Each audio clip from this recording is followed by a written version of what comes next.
عارفين ايه اكتر كلمة بنسمعها في الافراح؟ قد يكون مثلا بالرفاء والبنين، او جعل الله بينكم مودة ورحمة. بس هل حد فينا سأل نفسه مرة هي المودة والرحمة ده عفش بنفرش بيه البيت، ولا ده كود تشغيل لو باظ المركب تغرق؟ النهاردة صديقي هفكك لك شفرة البيوت اللي عايشة والبيوت اللي ماشية بالزق، وليه القرآن ما قالش وجعل بينكم حبا وسكت، وليه العلم بيقول ان الكلمة الحلوة بتحمي من جلطات القلب. جهز قهوتك وركز معايا عشان الكلام ده هيغير نظرتك لشريك حياتك تماما والله. أول آية بنسمعها في الموضوع ده: ومن آياته أن خلق لكم من أنفسكم أزواجا لتسكنوا إليها. خدت لي بالك من إليها مش معها؟ السكون هنا معناه إنك لما ترجع من خناقة مع الدنيا بره تلاقي وطن تترمي فيه وتطمن معاه. وهنا سؤال للزوج والزوجة: هل شريكك بيحس بالأمان وهو بيحكي لك ضعفه، ولا بيخاف تستخدم كلامه ضده في أول خناقة؟ جاوبوا انتوا نفسكم على السؤال ده. وخليني أقول لكم إن العلم بيقول إن البيت اللي فيه مودة جسم الشريكين بيفرز هرمون الأكسيتوسين، وده هرمون بيصلح خلايا القلب وجدران الشرايين. يعني بمعنى صح لما تطبطب على زوجتك أو هي تحتويك انتوا حرفيا بتطولوا عمر بعض جسديا بغض النظر عن نفسيا. المودة مش رفاهية، دي صيدلية ربانية. طيب سؤال: ليه المودة والرحمة بتهرب من البيت؟ وليه بنشوف خناقات وطلاق كتير؟ خليني أقول لك إن في أسباب بتهد العلاقة هد وما بتخليش للمودة والرحمة أي معنى بين الزوجين. والأسباب دي عشان أسهل عليك هعملها لك قسمين: أسباب داخلية وأسباب خارجية. الأسباب الداخلية دي بنسميها سوس العلاقات. الحاجات دي بتطلع من جوه الشخصين نفسهم أو من طبيعة تعاملهم مع بعض، وهي الأخطر طبعا لأنها بتبقى صامتة. أول حاجة منها الأنانية وغياب روح الفريق. لما يتحول الجواز لأنا وإنت بدل إحنا، كل طرف في الزوجين بيدور على راحته ومصلحته الشخصية الأول وبيهمل احتياجات الطرف التاني. وخليني أقول لك إن الرحمة بتموت لما واحد يشيل الحمل كله والتاني بيتفرج عليه. لازم روح الجماعة. المودة بتنطفي بسبب المواقف الصغيرة، المواقف اللي ما فيهاش تقدير، ما فيهاش كلمة شكرا، ما فيهاش طبطبة وقت التعب، فيها استهزاء بوجع الطرف التاني. الحاجات دي بتعمل قسوة في القلب بالتدريج واحدة واحدة. تاني حاجة لما أحد الزوجين بينتهك الميثاق الغليظ. يعني إيه؟ إفشاء الأسرار.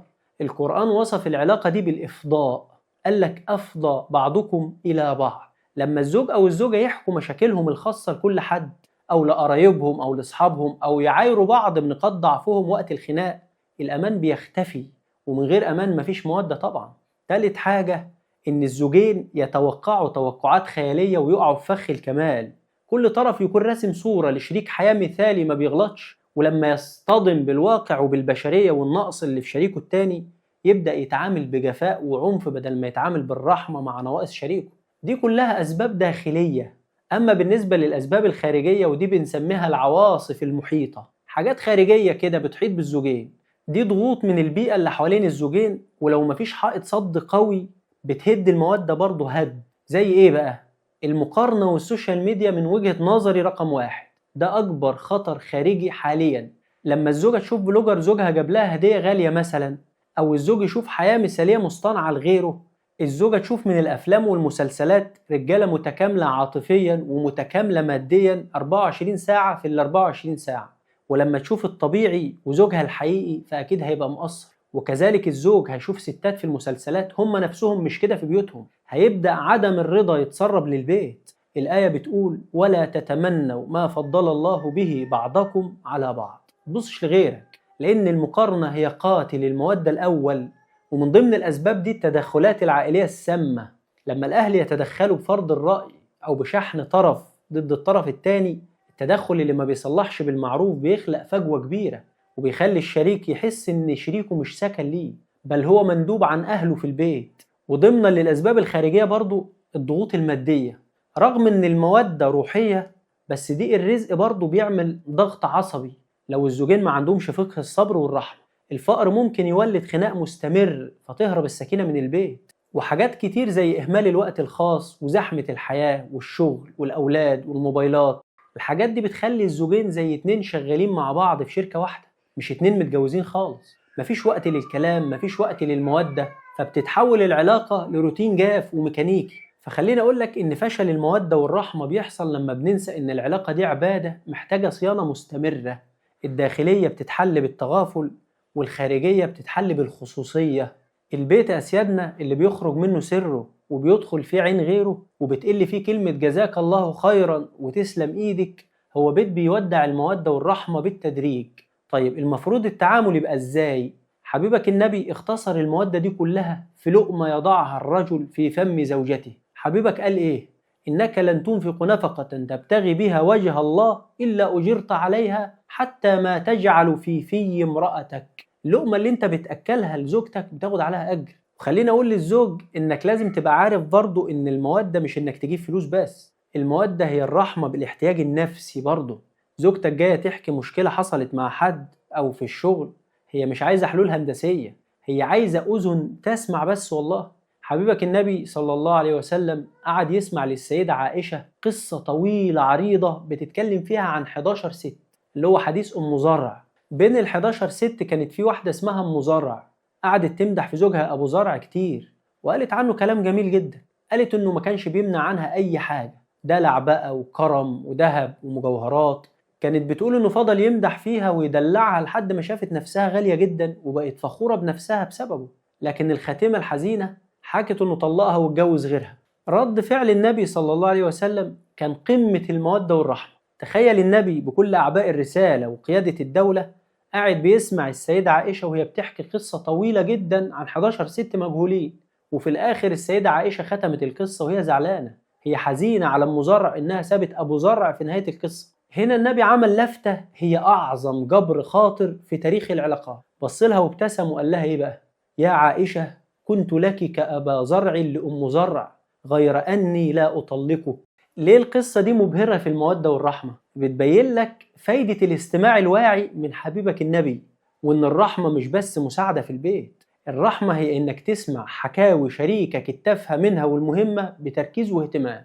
القصة بتعرفك الأمان النفسي، إن النبي صلى الله عليه وسلم فهم إن السيدة عائشة خافت من نهاية القصة اللي هو الطلاق، فطمنها فورا وقال لها أنا زيه في الكرم بس مش هسيبك أبدا. القصة بتفهمك الذكاء العاطفي اللي النبي عمله صلى الله عليه وسلم، استخدم نفس لغة القصة اللي هي حكيتها عشان يوصل لها حب، محولش الموضوع بقى لدرس ديني وخطبة، بل خلاها دردشة زوجية راقية.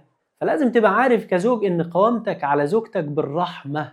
القوامة مش للسيد، القوامة هي إنك تكون الحماية اللي هي بتلجأ لها مش الخطر اللي هي خايفة منه.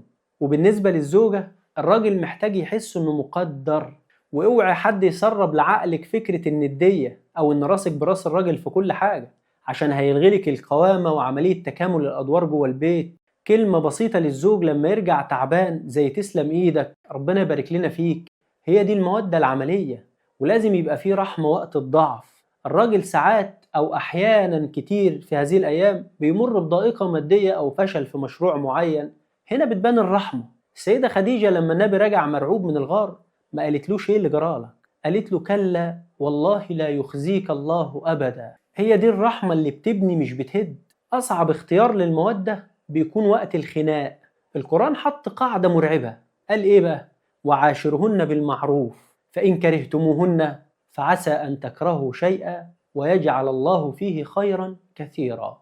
يعني حتى وانت كاره مسموح لك تبطل حب، بس مش مسموح لك تبطل أدب ورحمة. طب ازاي يا ابو حميد نبني العلاقة؟ من وجهة نظري التغافل هو أهم حاجة ممكن أنصحك بيها، مش لازم نقف لبعض على الواحدة. الرحمة هي إنك تعدي عشان المركب تمشي. ولازم نفتكر دايما يا جماعة إن الزواج ده ميثاق غليظ، وافتكر إن كلمة أفضى بعضكم إلى بعض معناها إن مفيش كرامة بين الزوجين بالمعنى السلبي. الكرامة هي إننا نكرم بعض. وما تاخدوش يا جماعة حياتكم من السوشيال ميديا أو من المسلسلات، لأن هتاخد أي حاجة ضد العقل أو الفطرة والله، فهتلاقي نفسك في حتة مش هتعرف ترجع منها. الدين ما سابش حاجة في الجواز إلا لما حط أصولها من احترام ومراعاة ومودة ورحمة وسكن. في الآخر البيوت مش بتبنى بالحيطان، البيوت بتبنى بالكلمة الحلوة والنظرة اللي فيها رحمة والقدرة على السماح. الحب ممكن يقل وأحيانا كتير بيقل، والشغف برضه ممكن يبرد، بس المودة والرحمة هما الخيط اللي بيمسك السبحة عشان ما تفرطش. وافتكروا دايما ولا تنسوا الفضل بينكم. وصلت.